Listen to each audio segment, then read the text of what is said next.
Hello mga kasari, magandang hapon po sa ating lahat. So for today's video ay magpa-price update po tayo. So i-share ko po sa inyo, may delivery po kasi ako kahapon yung mga Unilever products na hindi ko na-share sa inyo kung ano yung puhunan, bentahan at kung magkano po yung tinutubo po namin dito. Plus, eto guys, idadagdag ko din, may mga items ako na recently tinaasan ko na ng konti. So, isi-share ko din sa inyo guys kung ano-ano ba yung items na yon. So, mag-start muna tayo guys sa mga Unilever products. So, una dito sa listahan ay ang Cream Silk.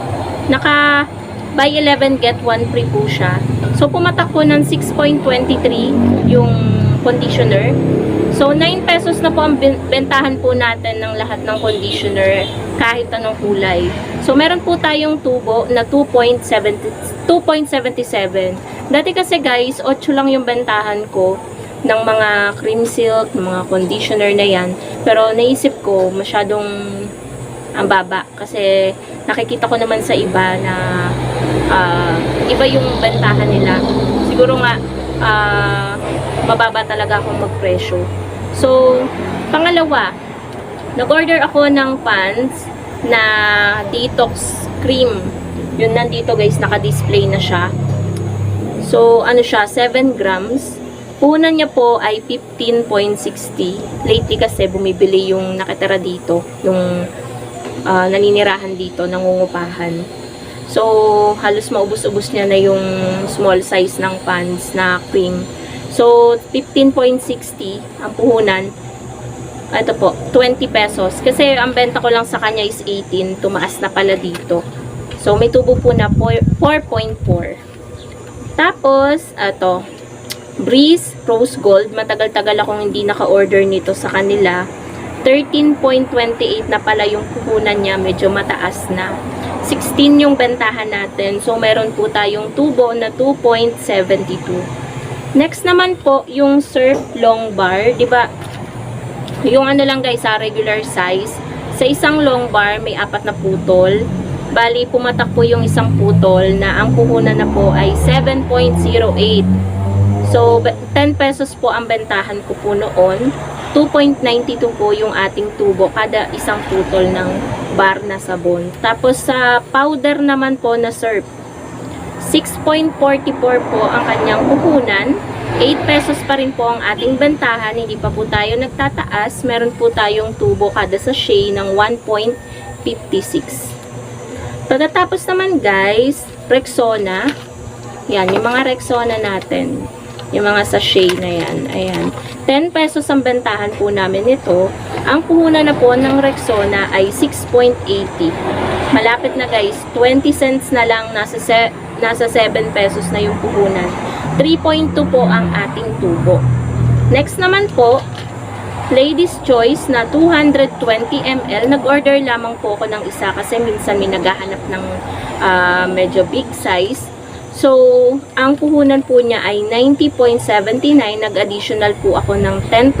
Kaya ang bentahan ko po is 100. 220 ml po ito. So, ang tubo po is 9.2. Next naman po, dito po, nag-price increase po ako sa mga 27 ml. Yung mga maliliit ko na ganito, Ladies Choice, any flavor. Dati kasi 15 lang ang bentahan ko. Puhunan na po niya ay 12.51. So, meron po akong 3.49. Since kahapon guys ako nag-price increase, ginawa ko ng naglagay talaga ako ng price tag. So, 16 na yung pinresyo ko. Tapos, ito guys, yung mga items na recently ay tinaasan ko na dito sa Sari-Sari Store. Una na sa lahat guys is ang Milo. Ang kuha ko kasi guys sa Milo, sa ahente ko, dahil walang mabilhan ng Milo kahit saan. Buti dito sa ahente ko ng mantika ay meron sila kahit papano. 10 pesos po ang kuha ko. 11 lang po ang bentahan ko noon. Alangan naman piso lang yung patong natin. So, ginawa ko na pong 12 pesos po ang bentahan ko po ng Milo. Sana kapag nagkaroon na ng stock sa Pure Gold, hindi ganun kalaki yung itaas para mag-remain na lang sa 12 pesos yung bentahan natin. Tapos, next naman po, birch tree. Itong birch tree na nabili ko dahil wala rin akong mabili na birch tree na yung swak size ng Bear Brand, ka-size nun. Wala akong mabili sa Pure Gold. Nakabili kami nito sa Robinson Supermarket. So, ang puhunan na po niya doon ay nasa 10 something, ganyan. So, pinrasyon ko din po siya ng 12 pesos. Same lang po kasi yung bentahan ko dito dati ng Milo tsaka Birch Tree. 11 lang. Eh, kaso hindi na pwede. Kaya, ginawa ko ring 12. Tapos sa Toyo guys, 200 ml, mapa silver swan, tsaka datu puti. 10 something na kasi yung puhunan niya, hindi na saktong 10 pesos. So 12 lang dati ang bentahan ko, ginawa ko ng 13. Tapos same po sa Sunrocks original na 100 ml. Dati pong 12 yung bentahan ko dahil po kulang-kulang nasa ano lang po yung puhunan niya, konti na lang 10 pesos na. Sabi ko, gawin ko ng 13 pesos yung bentahan ko ng Sunrocks. So, ayun po, ginawa ko na pong 13 pesos, yung pinakamaliit na Sunrocks original. Tapos, San Marino guys, eto, recently lang ako nagtaas kasi nasa ano na yung puhunan niya, 37 pesos. So, sa San Marino na malaki, guys, na maanghang, from 40 pesos noon, 42 na ngayon. Tapos yung hindi maanghang, 40 pesos noon, 41 na ngayon. Same sa mga Century, yung maanghang 42, 41 naman yung hindi maanghang. Kasi halos same lang sila ng puhunan. Pansinin nyo guys, check nyo yung mga resibo nyo. Tapos may nag-comment din sa vlog. Ayun guys, meron lang mga nagsibilihan. So, ayun, naalala ko na. May nag-comment sa vlog ko nung isa-isang araw pa. So, yung puhunan daw sa Head and Shoulders na shampoo ay nasa magkano na? Mag-8 pesos na.